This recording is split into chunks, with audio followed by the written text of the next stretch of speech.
Hello and welcome to Pop Along RC, and today we're taking a closer look at the TT02 and the TT01. So I've got in front of me here the Subaru Impreza TT01e, and on this side we have the GT Mark II TT02.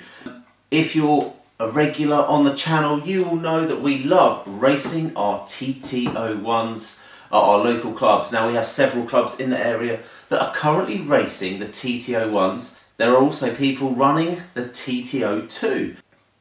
Now we are all about helping people getting into racing, and we want to share as much information as we've got with you guys so that you can enjoy the racing experience. So if you've got any questions about setting up TT01s and TT02s, please pop them in the comments below, and please make sure you like and subscribe to our channel so that you get notified when we drop some videos on these cars.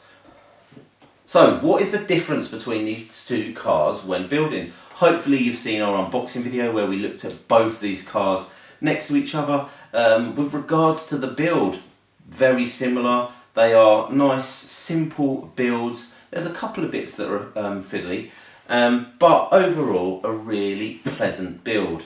One thing that I did prefer with the TT01 is the metal gears within the diff, whereas with the TT02 they are plastic gears. That being said, at our local club people are talking about putting the plastic gears into the diffs because it will make the car lighter. For me personally, I'd rather stick with the metal gears because I know that they're going to probably last a little bit longer and a little bit more durable. During the build of the TT02, there are a couple of things that you can do during the build to adjust the way the car is set up. Now, I've set this car up for this shell. However, by turning over the suspension arms, you can actually make the wheelbase of this car shorter to fit shorter shells. Also with the uprights, by flipping them 180 degrees, you can make the ride height of the car higher and lower. So when you do come to build your car, do take the time to ensure that those parts are put in the right way round so that you get the ride height and the wheel length that you need for your shell. This is a stock out of the box TT02. Now, to get this fit for racing, we will be upgrading the tyres. That is going to be the first thing. And after that, we will be replacing the shocks with oil-filled shocks. I believe we're going to be putting some Fastrax aluminium shocks in this car. Link in the description below. But do you know what? I'm looking forward to seeing this out on the track. To look at, this is one of the nicest looking cars I think I've ever had the pleasure of building. This is Neil's car from Sunderland Models, and I've got this built and set up ready for him to join us racing. Now, the first thing I have to mention is this stunning shell.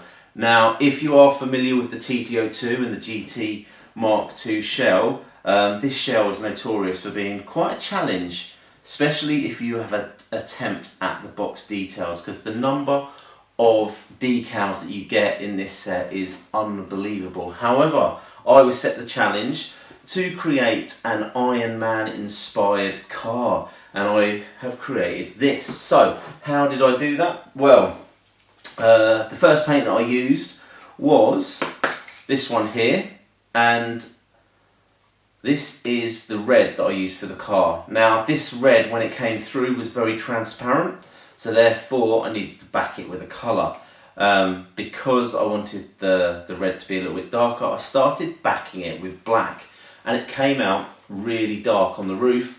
So I faded that so the roof is darker than the front, and then I backed it. Once I've taken the masks out, so for the gold areas, I actually backed the whole car underneath with the gold. And what that's actually done, because of the transparency of the red paint, it's giving it this fantastic metallic red look. So I'm really pleased with the black fade and the metallic look that we've got on the red.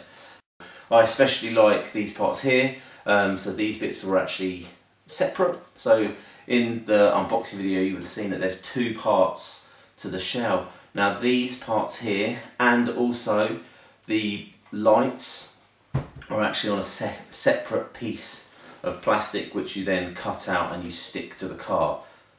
Looks absolutely stunning. How is it going to hold up in a race? Well, we'll just have to wait and see on that one.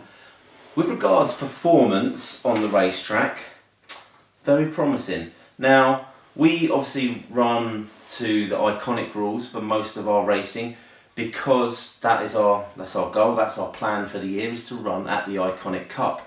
And our local clubs tend to run rules that are loosely based around those.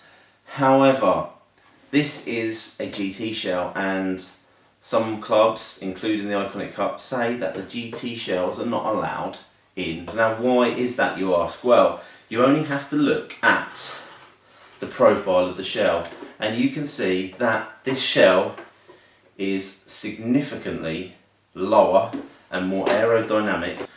Both of these cars at the moment haven't got the rear spoilers on because if this is going to be used for racing, it will perform better if we put the racing wing on these cars. And to be honest, this one isn't going to be raced. However, I just haven't got round to putting the spoiler on that.